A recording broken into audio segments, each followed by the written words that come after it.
안녕하십니까. 우리 오늘 구약 원문에 대한 서의를 공부하는데 우리 창세기 96강째로 우리 4장 18절부터 한 달 만에 이어나가겠습니다.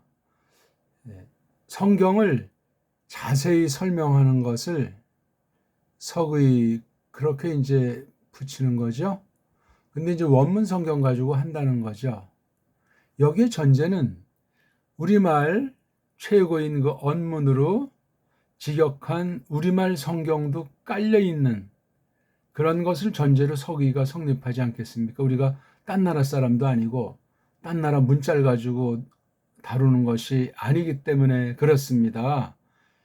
이런 것도 우리가 잘 생각하면 언어 주권 일반은총으로 각 나라 말이 자기 나라 말을 어떻게 하든지 잘 갈고 닦는다는 그런 의식이 있는 것이 정통신학을 수호하는 고백하는 사람들의 기본 자세라고 확신합니다. 아니면 금방 그냥 그 딴 나라 그 신학과 성경 해석이 어떤 약점이 있는지 어떤 틀린 것이 있는지 무조건 세계 강대국이라고 뭐 잘 먹고 잘 산다고 해서 하나님 말씀 해석이다 늘 옳다 그런 보장은 없는 거란 말입니다.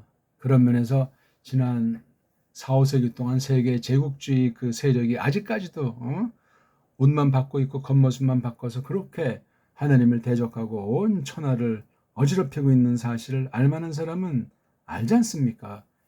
소위 기득권자들이야말로 정신 못 차리고 이리 저리 그 카멜레온처럼 변신하면서 자손만대 길이 빛나게 먹고 사는지는 모르지만 그런 온갖 종류의 세상 요소, 부패한 인간들의 술수가 성경 해석에 들어오면 안 된다 말이죠.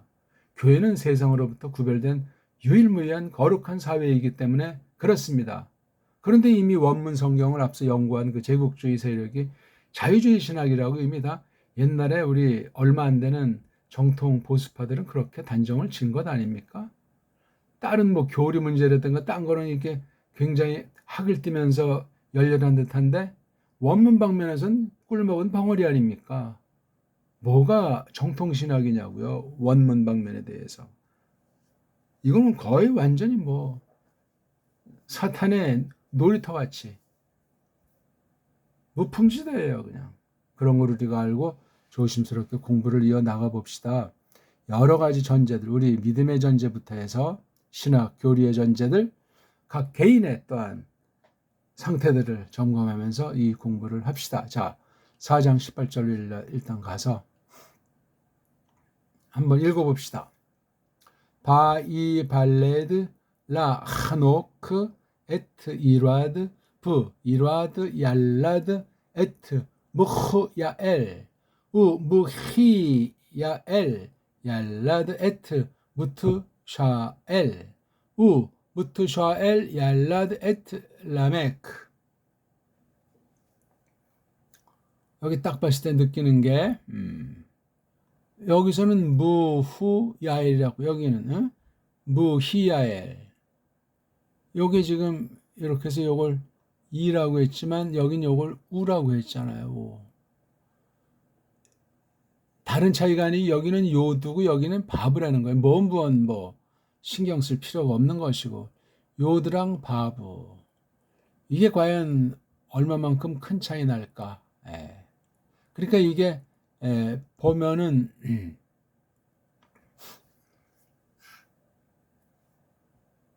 마하 제일 뒤에 요것이 요드냐 바브냐 차이란 말이죠. 지금 요드 바브는 이제 보통 통칭 사전에 올린 말로 보게 되면 제일 마지막이 요드로 끝나는 동사 형태는 말하지 않고 바브로 끝나는 게 뭐 조금 있나요? 이게 되게 어떤 말로 이제 표기를 하냐면 단수 남성 3인칭 완료꼴로 나오니까 이게 해예요, 해. 그래가지고 이게 마하가 된다고요, 마하. 이게 해자로 돼, 해자. 해라는 알파베트가 바브나 요드로 또 바뀌기도 하고 이게 때로는 이게 해가 알레프랑도 또 이렇게 상호 관련이 돼요. 알레프랑도. 그러니까 마하. 그러니까 이때 이 알레프도 묵음이요. 해도 묵음이라는 그런 자기네들의 문법 논리를 갖다 관철한다 하는 문제예요. 이렇게 이 소리를 전절한 글자에 대한 관을 얼렁뚱땅 넘어가는 것이 아니고 이 확실한 근거를 가지고 끊임없이 새겨야 돼요. 이 안에 지난날 원문 비평을 가지고 세계를 주름잡았던 그게 성경까지 기어들어와서 기독교를 쥐락펴락한 기독교 안의 간첩들과 세상 나라의 정치, 경제 모든 방면에서 주름잡는 것들이 교회를 짓누려 왔다는 사실을 크게 눈을 뜨고 바라보셔야 돼요. 그 유산이, 그 영향이 오늘날 온 세상 배교로, 배교가 하루 이틀 전에 갑자기 이루어진 것이 아니고 에덴 동산에서 이미 발생했고 원죄 이후에 점점 끊임없이 점점 강력하고 교묘하게 교회를 수라장 만들어 오고 있다. 거기에 제일 1등 공신이 말씀을 가르친다는 자들이고, 둘째 정통을 가장한 뭐 경건주의가 됐든지 율법주의가 됐든지 그런 자들이 세상과 야합해가지고 그런 짓을 해온 것이 성경 기록 안에도 있지 않습니까? 구약이나 신약 보더라도 그런 등등의 것들을 전제하고 원문 공부를 해야 정말 거세차고 강렬하게 공부를 할 수가 있습니다. 자, 여긴 지금 보면은 4장 16절에서 나가잖아요. 그 카인이가 예호바 얼굴들에 속한 것으로부터 나가니까 이제 새로운 그 세력이 형성된 거예요. 인류사의 큰 분기점으로 된 거예요. 살인자를 하나님께서 애골복골하니까 선고 유예 가운데 이미 뭐 영원한 형벌 사형 판결은 번복이 되지 않습니다. 선고한 거나 마찬가지인데 집행하는 거 그걸 이제 겉보기에는 유예시켜 준 듯한 거예요. 껍데기 말고 계속해서 지금까지 하나님의 백성들을 괴롭히는 자의 그 기원이에요. 기원이 카인이라는 것이. 그래가지고 이제 새끼를 치기 시작하는 거잖아요. 카인이란 그 옆에 내가 사악한 물에게도 동일하게 사탄의 씨를 계승하는 신분으로 딱 둔 줄 모르고 세상 가정들, 세상 남녀 관계 온갖 것들로 세상 문명이 얼마나 어지러운가 하는 건 잘 알지 않습니까? 근데 아이도 잘 배고 아이도 잘 낳아. 그래서 카인 다음에 이제 제 2대가 하노크잖아요. 그래서 이 친구들이 나라를 성을 갖다가 세우잖아요. 이름까지도 그 성 이름도 부르잖아요. 자기 아들 하노크 이름. 그러니까 세습이 되는 거예요. 세상이라는 건 세습이죠. 사람이라는 것이 뭐 세습이 나쁘든 좋든 간에 씨앗이 계속 이어지기 때문에 다른 뭐 양자를 들이든 해서도 아무튼 그 사탄의 씨가 됐든 아무튼 그렇게 해서 이 족보 형태로 세계 역사가 이렇게 둘로 흐르게 되는 거예요. 얼마나 잘 됩니까? 그래서 이제 그 여기 꼴이 좀 특이하죠. 이발레드 니팔꼴 그렇죠? 단순한 뜻의 수동이다. 보통 그렇게 말들 하지만 이게 강한 그렇죠? 강한 능동 형태로도 보통 음미를 하는 거죠. 그렇죠? 그렇죠? 그래서 여기 르라고 하는 걸 보통 썼어요. 이 르라는 전치사 이렇게 딱 주격에다 놓을 때 주어를 강조하는 것이 돼요. 그러니까 직역을 한 번에 이제 이걸 수동태로 한다면 그 남자가 나아진다. 그렇죠? 그 남자가 아이 낳도록 되게 한다. 하노크에게 그렇죠?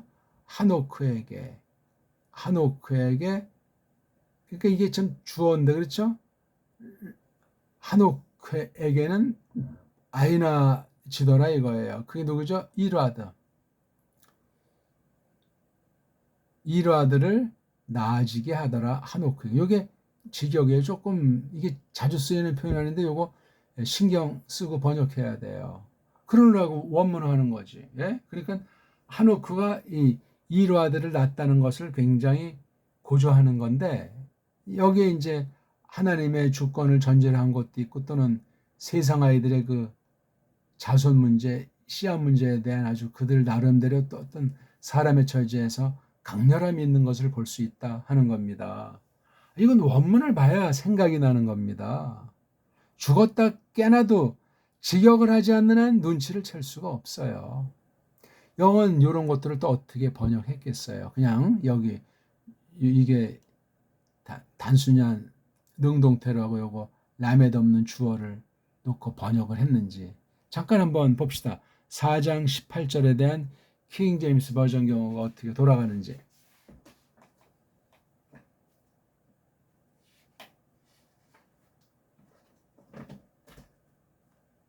대단한 것도 아니죠. 원래 따지면은 대단한 게 아닌데, 너무 우린 그냥 서양 신학 그러면, 거기 특히 원문학 그러면 더더군다나 무슨 군소리를 뭐 붙일 수 없다는 식으로 전제들을 하고 말하지 않습니까? 이게 지금 몇 절이죠? 18절. 4장 18절 영어를 보니까, 여긴 잘 했네요. 예? 근데 잘 했는지 아무튼 여기 unto Enoch was born 이르되 이렇게 했잖아요. 예? unto Enoch이라고 했어요. unto Enoch. 응? 요것도 수동으로 하고 요걸 unto Enoch 뭐 한옥이나 이런 요걸 이제 unto라고 했잖아요. unto를 놓고 얘를 갖다가 앞에다가 둬서 이제 어순을 갖다 자기네식으로 했는데 뒤에 요거 at라고 하는 것을 뭐 부정하진 않았지만 조금 아무튼 요거를 생각을 하면서 직역을 하려고 했어요. 근데 이제 영어의 그 한계, 그 다음에 원문과의 그 차이 때문에 직역을 하려고 했다는 그 흔적이 있어요. 완전히 하기는 뭐 했지만 요걸 그래서 하노크에게라고, 다른 데 과연 이런 특수하게 쓰는 라메드라는 걸 다 동일하게 같은 원리에서 또 문장 구문의 종류에 따라 거기에 걸맞게 이렇게들 해왔나 하는 데서는 또 우리가 그건 나중에 이제 이 역번 사본국 관련해서 역번 관계에서 그 지난날 딴나라 번역들의 장단점을 우리가 다뤄야 되는 거예요. 그런 것들 다 이게 서기에서 공부하는 일들 중에 하나가 되겠습니다. 근데 한글은 어떻게 됐나요? 한글 개역 성경을 꼭 견주어서 보라고 제가 말씀드리고 있죠. 창세기 4장 17절 한글 개역 성경을 한번 펴봅시다. 다 성경도 펴놓고 하세요. 그냥 아무런 손에 연필 잡은 것도 없이 그냥 몸만 앉아가지고 귀동냥만 해서는 공부가 안 되고 복습까지도 해야 되는데 온 몸과 온 마음을 다해서 정성을 기울여야 돼요. 한글은 보세요. 에녹이 이랏을 낳았고 이렇게 돼 있어요. 에녹이 이랏을 낳았고, 그리고 이 접속사 번역도 안 했고, 이것도 번역도 안 했고, 이건 그냥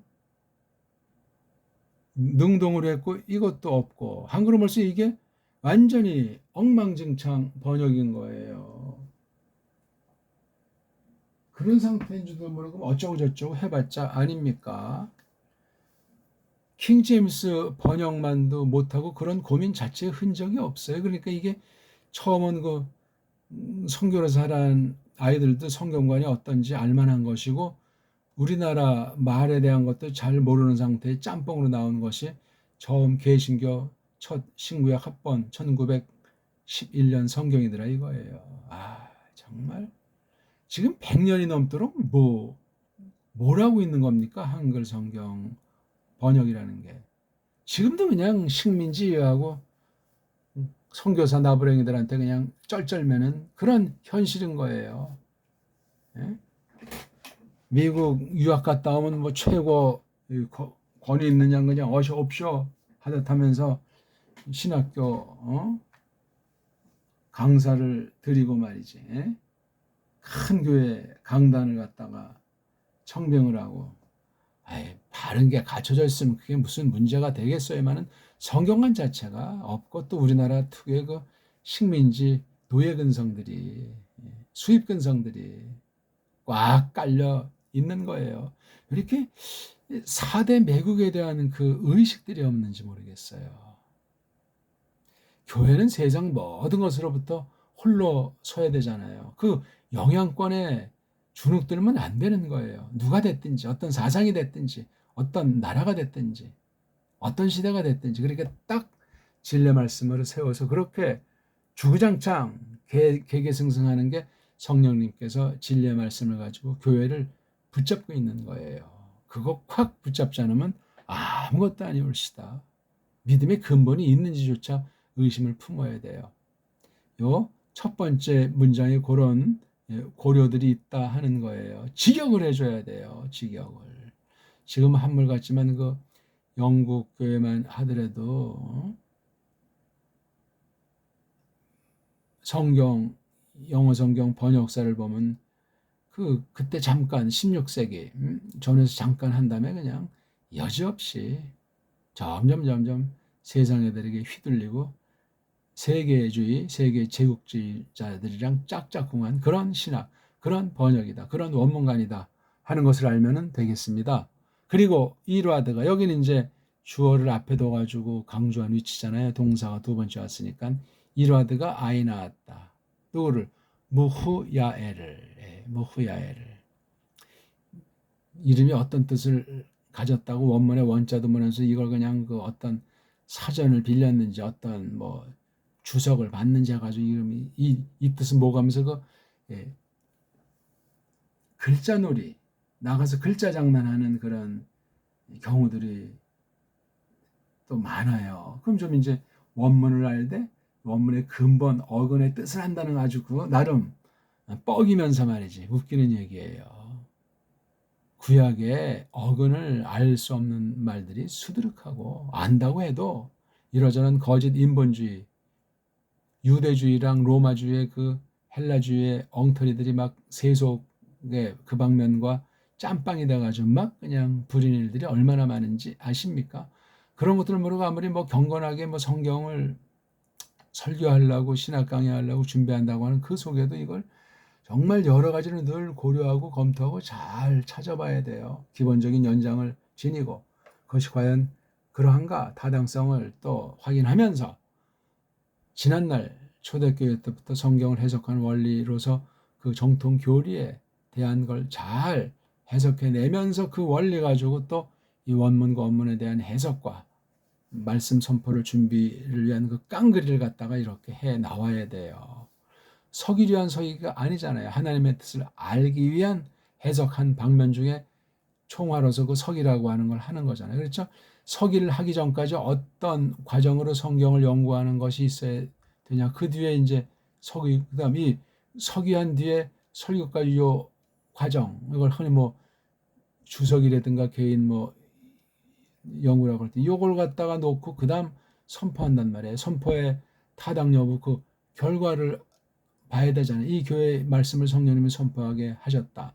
성도들이 말씀을 받아들이게 하셨다. 어떤 시대인가? 이 말씀을 가지고 각 분야에서 세상 모든 것 가운데 성도들이 어떤 자세 가지고 믿음으로 이 말씀을 정말 실현시켜서 바른 교회로서 세워가는 그 교회에 맡겨주신 그 보편한 그 사명에 온통 충실하도록 성령님이 써주셨는가? 그리고 특수한 방면에 대해서는 이 교회만이 아니고 그 시대라든가 지난 세기에 계속 꼬리를 물고 이어오는 그 미완성의 그 어떤 그 성경 해석에 대한 그 답이라든가 그런 걸 놓고 이제 하는 이 신학 교의 문제가 있는 거예요. 이 말씀을 하나님께서 어떤 방면에 어떻게 써 주셨구나 한 교회를 놓고 봐도 그 교회를 해서 교회 각 지체들이 뭐 깨닫는 사람도 있고 못 깨닫는 사람도 있지 않겠습니까? 어차피 뭐 가라지랑 싹본 천지인 때이기 때문에 그런 것들을 다 고려해서 이런 식으로 이 석이라고 하는 것이 위치가 앞에 작업, 뒤에 작업이 어떻게 이루어진 그런 석의인가 하는 것을 해야 돼요. 여기에 가장 중요한 건 이거 외국인들이 해놓은 거 그냥 수입해서 거기 끌려다니는 것이 아니고 바른 것인지를 검토할 수 있는 줏대 있는 우리 대한민국에서 우리 배달교를 해서 그런 성경 해석에 대한 줏대 그거를 지녀야 된다고요. 언어 주권이 기본적으로 있어야 되는데 우리나라는 지금 언어 주권이 없어요. 굉장히 위험하고 굉장히 무서운 겁니다. 세상 자체가 사탄의 손아귀에서 하나님의 뜻을 이루도록 주무르도록 덤비도록 그렇게 주장하시는 방면을 정말 잘 파악해야 하겠습니다. 그 다음 여기를 보니까 이제 이게 아까 말했지만 이 바부자랑 요두자의 차이가 있잖아요. 그냥 있는 대로 하세요 하는데 앞에 게 무후고 여기는 무히 그렇잖아요. 무히였으니까 어그는 우리가 추정하되 같은 사람이니까 아주 강타하는 거잖아요. 박살이라고 할지. 그래서 L. 이 L이 하나님인지 그네들의 그 엉터리 신관인지 몇 년이 지났겠습니까? 카인, 하노크, 이라드, 무후야리니까 4대쯤 지났으니까 이때 한 세대를 몇 년 잡아야 됩니까? 900년 안팎 사는 시대니까 적지 않은 세월이에요. 그렇잖아요. 예? 요즘 세대는 30년 잡습니까? 지금보다 나이가 7배, 8배 안팎을 살던 세대니까 이때 굳이 지금 시대를 한번 이제 보기를 들어보면 한 세대는 한 300년쯤 잡아야 되지 않습니까? 예? 이게 지금 8배만 쳐도 38이 24, 240년인데 250년 안팎이 한 세대라고 지금 벌써 이게 4대째 아닙니까? 250, 250 거의 한 700년 최소한도 500년 이상 지난 시간의 흐름으로 볼 수 있는 거잖아요. 그렇죠? 혼인들을 언제 했는지 모르겠어요. 지금처럼 3, 40에 할 땐 아직 아니지 않습니까? 평균 한 50살쯤 잡는다고 쳐도 참 너무나 참 감당이 안 되는 짐작인데 그럼 벌써 이거만 해도 50 하면 벌써 150년 아니에요. 그러니 이 당시 이렇게 성을 세우고 아들의 이름을 붙인다 할 때 벌써 이게 세습이 준비가 돼 있는 것이고 아주 기고만장한 카인의 모습을 보는 거예요. 그럼 이때 하나님 교회는 어디서 뭐 하고 있는가? 침묵의 시절에 뭘 했는지 알 수는 없어요. 그냥 계속 낳고 했겠지. 몇 명이나 낳았는지 셀 수는 없고 우리가. 근데 이렇다 할 건 없는 거예요. 그냥 가느다랗게 이어지고는 있는 거죠. 하나님의 말씀이. 하나님의 뜻이. 참 희한한 일인 거예요.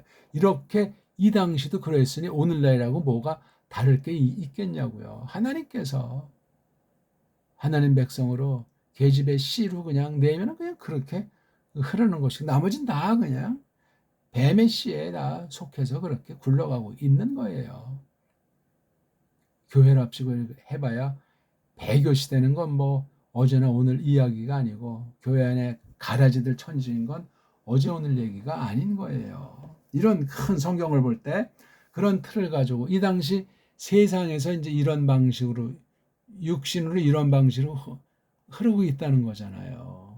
근데 중요한 건 이렇게 이름이 기록이 돼 있다는 거예요. 이걸 보면 그 당시 정통교회의 바른 해석과 바른 기록을 하도록 성령님이 역사하고 있는 사실을 보게 되는 거예요. 이 족보형식이 단순한 무슨 역사, 성격을 가진 어떤 단순한 유일한 그런 성격을 지닌 것이 아니라 이 씨라고 하는 것, 혈통을 이어서 나가게 하면서 하나님의 그 경륜이 펼쳐지는 건 대단한 아주 중요한 아주 엑기스 중에 엑기스 같은 거예요. 남녀가 만나가지고 씨를 주고받는 걸 통해서 어떤 개인 집안이 됐든지 어떤 가문이 됐든지 어떤 결의 형식을 지녔든지 그렇게 이어져 나가는 거예요. 둘이 어떻게 눈이 맞았든지 호감이 생겼든지 누가 중간에 뭐 다리를 놨든지 어떤 방식이 됐든지 간에 하나님의 무서운 작정 섭리는 경륜은 그렇게 펼쳐지는 것으로 이미 카인 때부터 세상에 대한 얘기가 명료하게 기록되어 있잖아요. 잘 되잖아. 그러고 더 하나님 백성들은 그 백년 안팎인지 지날 때까지 뭐 어떻게 돌아갔는지 기록이 없어요. 뒤에가 우리가 알지만 그러니까 이 카인, 하노크, 에녹이 아니잖아요. 하노크잖아요. 이런 데서도 번역에 나타나는 그 서구 언어의 타락상, 성경 번역의 문제점, 원문관에 대한 우리가 조심할 점 그런 것들을 우리가 알 수 있는 거잖아요. 그렇잖아요. 이게 왜 에녹인데 한옥이라고 그래요. 물론 앞에 이제 창세기 앞부분에도 있잖아요. 그렇죠? 예. 뒤에 나오나? 예.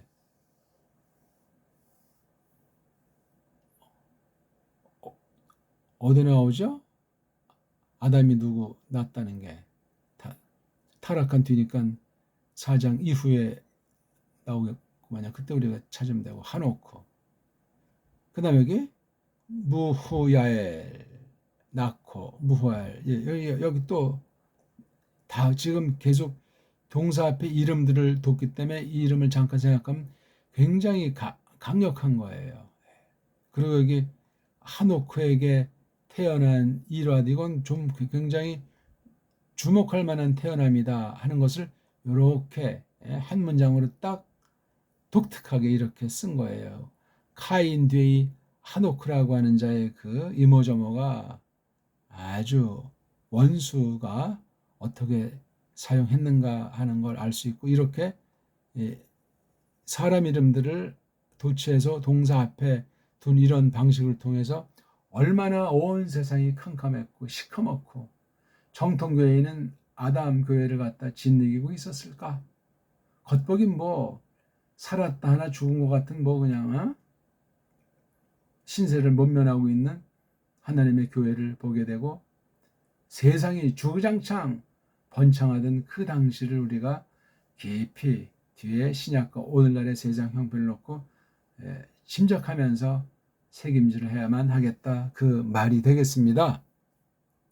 그 다음 제일 마지막에 이제 레메크를 낳잖아요. 이거 원래 이제 마지막에 여기 뭐 액센트 어쩌고 저쩌고 해서 애자가 라자가 되는데 이 하노코에서 이거 레메크도 그 이름이 나오잖아요. 예? 그 이름이 어디 나옵니까? 뭐 누가 누구를 낳고 하는 게 지금 갑자기 떠오르는데 그 생각이 여기 안 나오네. 앞에 나오나 보네요. 그렇죠? 지금 기억이 지금 가물거리네요. 2장, 3장 타락해서 4장 쫓겨난 뒤에 아직 여기는 없네요. 그렇죠? 그러면 5장이 나옵니까? 몇 살에 죽었다 그런 말씀 이거 갑자기 제가 지금 헷갈리네. 5장에 나옵니까? 아담 족보 말이에요. 아무튼 그 공통의 이름들이 있다는 말씀을 제가 지금 드리는 거예요. 이렇게 한옥도 같은 이름, 라메크도 같은. 그러니까 외형상 더 카인도 아주 어떤 교회 즉 종교 형태를 띠면서 그렇게 통치를 했을 것 아니겠냐고요. 세상 나라의 종교는 굉장히 무슨 액세서리가 아니고 중추굿이라는 거예요. 지금 세상 보세요. 뭐 정치 전성시대, 뭐 경제 전성시대, 전쟁 전성시대 같지만 각 분야가 그렇게 논일고 있지만 이 종교라고 하는 게 굉장히 중요해요. 어제나 오늘이나. 그러니까 이 종교꾼이 되기 참 쉬운 거예요. 왜? 편안하게 그냥 알량하게 입방아 찌면서 권세 누리고 먹고 사는 족속으로 전락할 수 있는 것 아닙니까? 우상 종교가 그래서 무서운 것이고 그보다 정통을 가장한 교회가 배반을 했을 때 이게 세상과 더불어 얼마나 하나님을 대적하고 천국 문을 가로막을 수 있나 하는 것을 우리가 잊어먹을 수가 없는 거예요. 이렇게 아주 흉내를 내고 있는 걸 볼 수 있죠. 그 다음 4장 19절 한번 읽어봅시다. 바이카흘로 레메크 슈테이 나심 셴 아하트 아다 브셴 아하 쉐니트 찔라. 계속 20절 바텔레드 아다 에트 야발 후 하야 아비오쉐브 오헬 우 미크네. 4장 21절 브셴 아히브 유발 후 하야 아비콜 토페스 기노르브 우가브. 4장 20절 부찔라감 후히 얄르다 에트 투발카인 로테슈 콜 호레슈 느호셰트 바르젤 부 아호트 투발카인 나마에. 22절까지 이제 그 부인 얘기고 아이들의 장기 얘기가 나와 있는 거잖아요. 그러니까 그 악한 자들의 그 집안, 그렇죠? 요 레메크라는 아이들 때 하노크여서 대전성기로 보이는 거예요. 카인, 하노크, 그다음에 도명 지나서 레메크. 레메크가 몇 대죠? 1대, 2대, 3대, 4대, 5대. 예. 그러니까 증손 지나서 5대손. 레메크 시대 이게 굉장히 강력한 거. 이 이름 뜻 자체가 뭐 강력하다고 책들에 적혀 있잖아요. 라마크, 라마크, 라마크. 예, 라마크. 느낌이 그래요. 그리고 그가 붙잡더라. 그이에게, 즉 자기로 해서 그이에게 누가? 레메크가. 그러니까 이게 요드, 그 다음에 여기 명사꼬랑지의 실체를 뒤에다가 놓고 있잖아요. 레메크. 그렇죠. 그러니까 이거 로자가 앞에 있어가지고 붙잡은 그 어떤 목적, 그 자기의 그 어떤 정욕, 자기 어떤 개인 세상 나라, 즉 교회의 원수를 아주 구가하기 위한 자가 누구냐 할 때 레메크. 요게 나오잖아요. 바이카우. 누가 붙잡고 있는 거야? 로. 자기에게 속한 자기. 요게 누가 이 친구야? 레메크라고.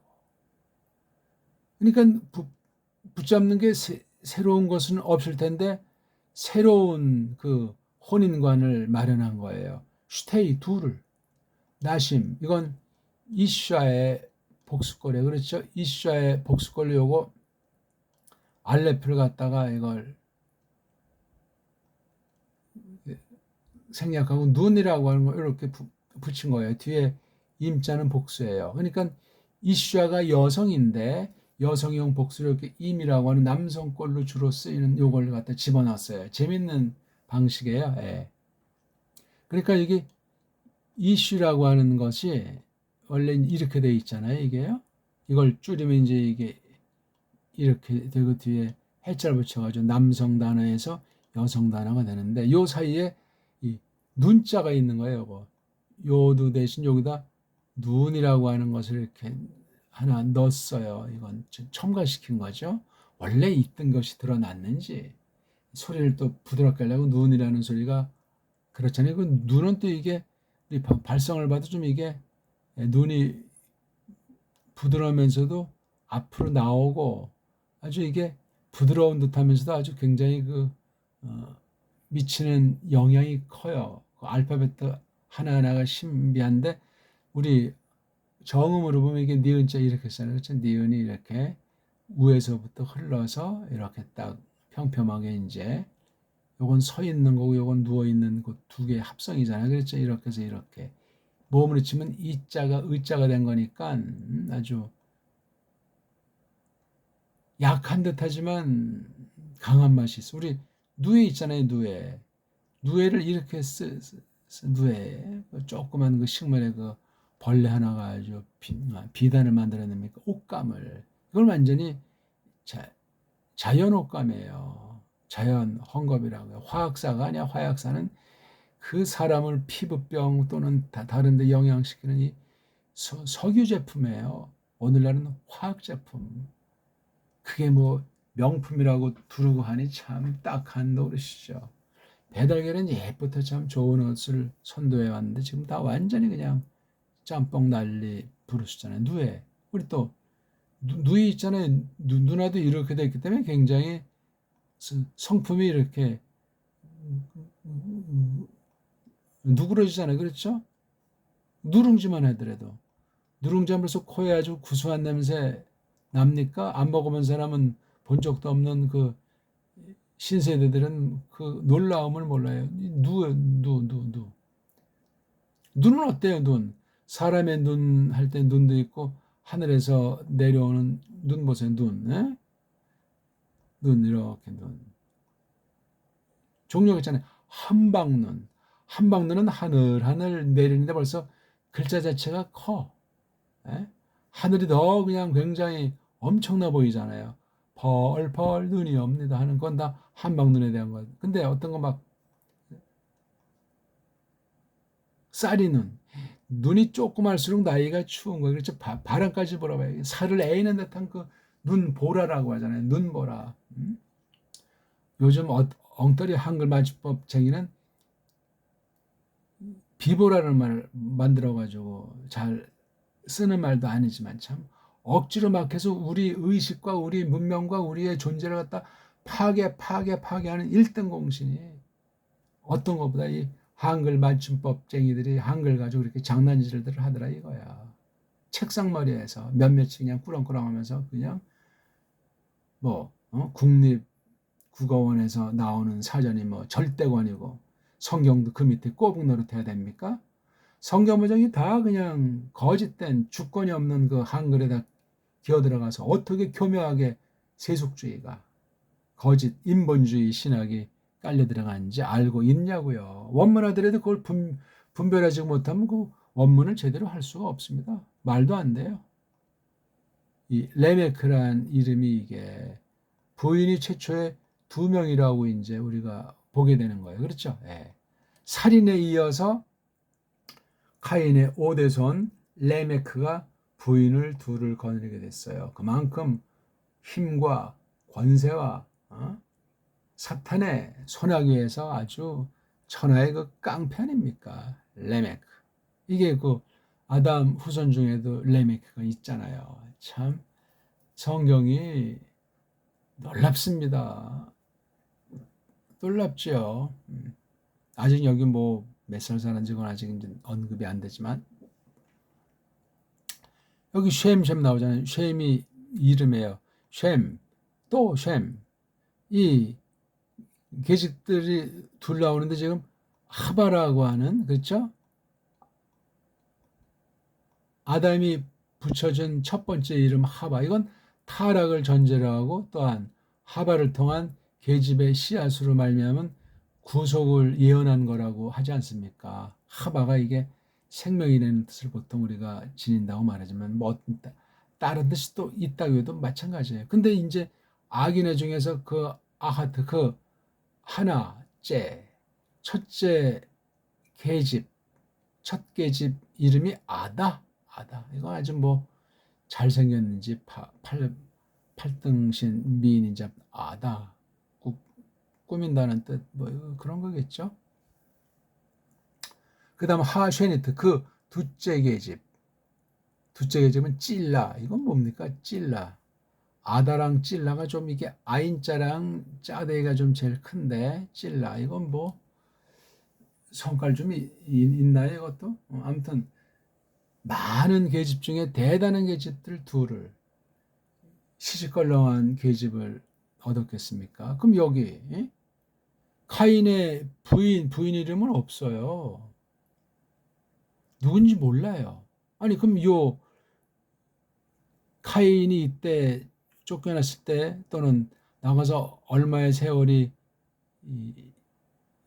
지났는지 이 계집을 알았다 했을 때 그럼 자기 동생을 죽일 때는 혼인을 했는지 안 했는지 그건 우리가 알 수 없어요. 이게 뭐 첫 번째 혼인인지 뭔지도 말을 안 하니까 알았다.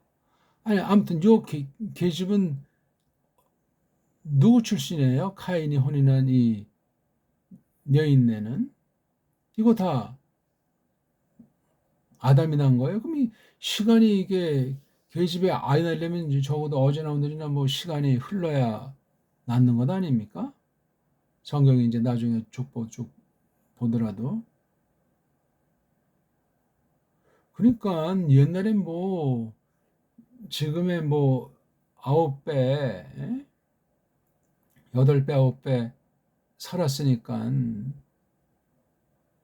지금도 뭐 한 뭐 7, 80생애 중에 절반 30대, 40, 그다음 50 넘어서도 낫는 특성 경우가 있고 특성 것도 아니죠. 뭐 3, 40은 기본인데 그것에 8배 봐요. 200살 돼, 300살 돼. 그렇게 나의 그 짧은 동안에 종족이 번지잖아요. 그렇게 뭐 이제 짐작해서 그런 연대개선을 이제 도입해 보는 건데 그렇게 생각도 하면서 성경을 보셔야 돼요. 뭐 성경이 무슨 원시대니 뭐 어떠니 저떠니 이건 뭐 전설이니 뭐냐면서 그런 얘기들을 마구 하는데 이렇게 기록이 있잖아요. 아무튼 그전엔 뭐 어쨌건 기록을 했을 때는 그전에 쭉 계속 입소문으로 번져왔든지 어떤 뭐 형태의 표기로 이어져 왔든지 말씀 선포는 비롯되는 게 인간사의 기본 아닙니까? 하나님 경배할 때는 말씀으로 이루어져 오는 거기 때문에 기록이 있어요. 또 이렇게 큰 성을 짓고 하니까 이게 상당한 거예요. 사람이 뭐 조그만 벌레에서 진화한 것으로 알 수가 없는 거예요. 그런 식으로 하는 사람들은 성경을 근본 부정하는 거예요. 어쩌고 저쩌고 해봤자 뭐 성경 인용하고 뭐 착하게 살라고 말해봤자 그건 이미 교회가 아닌 거예요. 그건 말은 뭐 분명히 해야 되잖아요. 입은 삐뚤어졌어도. 이런 처지에서 볼 때 이 레메크 당시 이름까지 기록될 정도니 그 당시 세계 역사, 배교사에 아주 굉장히 중요한 빛나는 시대라고요, 이거. 보통 여자들이 아니잖아요. 둘 참 성깔도 반대로 보이는데 그래서 이 20절에 그리고 아이나터라 그 아다라는 요 타브가 계집이잖아요. 다 동사 앞에 인칭 주어가 있어가지고 미래형이니까 계속 쟁쟁쟁쟁 울리는 듯한 거예요. 앞에 없어가지고 완료꼴이 되면 딱딱 그냥 그 사실 자체만 돋구는 건데 이렇게 미하려는 그 진행 과정 전체를 깊이 음미하라 하는 뜻도 숨어 있단 말이에요. 야발, 야발, 야발. 그는 그야말로 이거 인칭대명사 안 써도 되는데 굉장히 고조한 거예요. 아다가 첫 번째 계집이라고 했을 때 또 애도 또 잘나 아들을 낳잖아요. 그러니까 자기 사명한 거예요. 이 아다는 아비가 이게 아버지잖아요. 요셉은 뭐죠? 야샤브에서 온 분사잖아요. 첫 번째 몸뚱아리 오. 안느니 늘 안느니의 아버지. 우리식으로는 뭐 첫 번째 조상이니까 아버지. 어디 앉죠? 오헬. 예. 오헬은 천막이잖아요. 우리 보통 사는 집. 그 당시 어떤 형태였는지 모르지만 오헬이라고 했어요. 오헬. 많이 쓰는 게 또 바이트 아닙니까? 바이트. 이건 후대 나온 얘기인데. 또 뭐 미크네. 여기 큰애는 자기가 벌어가지고 소유하는 그 가축들 있잖아요. 예? 그 카네라고 그래요. 매임자 붙여서 이제 명사를 만든 거죠. 예. 쭉 사서 얻은 자기네 그 소유. 그 당시 그게 뭐 재산 형태를 띠는데 아무튼 그런 거 가축들. 오헬에 앉아 있는 것의 아버지요. 또 미크네. 또 가축. 그런 것들이 있는 거예요. 이게 아다. 그러니까 장남이 이게 오헬에 앉느니까 벌써 어떤 그 집을 그렇죠? 집을 마련하고 있는 거예요. 집이면 그 당시 굉장히 중요한 것을 표명하는 거죠. 그러니까 가지고 권력이 있는 거예요. 그리고 그리고 이름 그이의 아우 즉 야발의 아우 얘도 잘나네. 걔는 또 유발이라고 해. 야발과 유발이니까 우리 같으면 이제 이 이름자 뭐 돌림을 했겠지. 뜻은 뭐 비슷하고 여기 바붙자 하나만 더는 거예요. 그야말로 예, 이거 좀 똑같이 이 아들을 강조하고 있어요.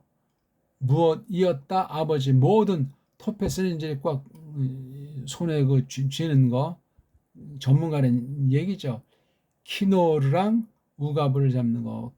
키노르는 이건 뭐 줄로 튕기는 그런 악기로 보이고 우가부는 뭐 이건 뭐 이것도 이제 음악에 속한 건데 취주악기 뭐 이렇게 부는 건가 뭐 나팔 종류인지 아무튼 이런 음악 방면 노래하는 방면에 토패스 쥐고 있는 여긴 앉아 있는 여긴 쥐고 있는 이렇게 얘는 좀 떠돌이 직업이겠죠. 얘는 어떤 그 정착 생활 얘는 좀 이제 이렇게 나다니면서는 그러나 좀 야발 유발 성깔은 비슷하고 삶의 목적이다. 이거 하나님의 원수들 상태예요. 시간이 많이 가서 그 다음 우리 4장 21절에 있는 22절부터 있는 찔라 둘째 부인의 그 아이들은 어땠는지 요건 뭐 한 절까지 볼까요? 근데 요건 좀 남겨둡시다. 오늘 그래서 무려 넉 절을 봤네. 18절부터 21절까지 그냥 간단히 흐름을 봤습니다. 다시 한번 강조하지만 낭독이 정확히 돼야 되고 직역을 해줘야 돼요. 그러고서 이제 그 다음 이렇게 저렇게 생각하는 거예요. 글의 흐름 따라서 내가 점점 이 원문 보는 눈과 마음을 새기는 것이 커가면서 계속 새롭게 볼 때마다 새로워지도록 해야 돼요. 그리고 좀 더 넓힐 때 이제 지난날 딴 나라 번역은 이걸 어떻게 처리했는가, 한글 번역은 이게 어떻게 돌아가고 있는가 하는 것에서 가장 중요한 건 줏대 있는 말글살이, 줏대 있는 언어관을 지녀야만 하겠다. 원문 하더라도 직역을 하고 그 이전에 원문 자체를 어떻게 장난 놀았는가, 올바른 것은 어떻게 돌아가는가, 이 자음이라는 글자 음소, 모음보라고 하는 걸 이 첨부한 것이 어떤 그릇된 전제를 불러 일으켰는가 하는 것 등등을 잘 모색하는 것이 중요하겠습니다. 오늘 어떠셨습니까? 21절까지 무려 넉 절을 좀 봤어요. 자세히 하는 건 저마다 목소리 이제 두면서 좀 속도를 붙여봅시다. 대략 한 노후 당시에 그 물난리 나기 전까지를 놓고 지금 일단 이 서기를 다뤄보려고 하는 거거든요. 그럼 그들은 그냥 또 이제 서기 방면으로 처리하기는 좀 너무 방대한 시간이 걸리니까 그 원리 가지고 그 기본 기초는 좀 보면서 그 다음 플러스 알파로 그 전체에 보는 눈이 이제 해석의 원리 이렇게 여러 해석을 제가 지금 시연해 오고 있지 않습니까? 대략 한 50가지 해서 뭐 중복된다고 해도 아무튼 그 이상 원문 성경을 다루는 기본 연장들, 크게 말하면 문사처리예요. 교회 안의 정통 해석의 원리를 전제로 하고 세상에 있는 좋은 요소들을 최소화하면서 물들지 않는 것을 전제로 해서 여러 요소를 동원한 그 5대 해석의 원리를 가지고 우리가 묶어서 이제 종합하는 그런 방면으로 원문 서기가 한 축을 이루고 있는 중요한 해석 방면이 올시다. 자, 낭독을 줄줄이 많이 해서 우리 글자를 보고 읽는 거 훈련이 되고 우리 글자 자체가 정음, 혼민정음의 원리로 옛날 본디 그 말로 돌아가지 않으면 제 설명이 값어치가 없고 하나만화가 되고 원문을 하면 할수록 다 서구신학의 노예로 전락한다. 줏대 없는 한심한 신자로서 이 나라, 이 배달결례를 무시하고 딴 나라 4대 매국을 할 수밖에 없다. 근데 그 상태를 까마득히 모르는 상태로 전락할 수 있어요. 우리 언어, 우리 역사, 우리 사상체계를 잘 갈고 닦아서 딴 나라도 그런 식으로 한 게 엉터리 서방 신학인 있기니 그런 걸 우리가 참 주목하면서 줏대 있게 해야 가뜩이나 세상에 내가 과연 구별됐는가 물들었는가 하는 것조차 구별 못하면 그건 이미 정상이 아니지 않습니까? 세상 대문화하고 교회랑 성경과 믿음을 가지고 세상이래 그냥 우리 싸움은 신령한 싸움이에요. 공중의 권세 잡은 자에 대한 진리의 싸움이란 말이에요. 전신갑주를 입으라고 했지. 그런 뭐 쓸데없이 세상 얘기를 놓고 교회 이름으로 그따위 짓들을 합니까? 정신 바짝 차립시다.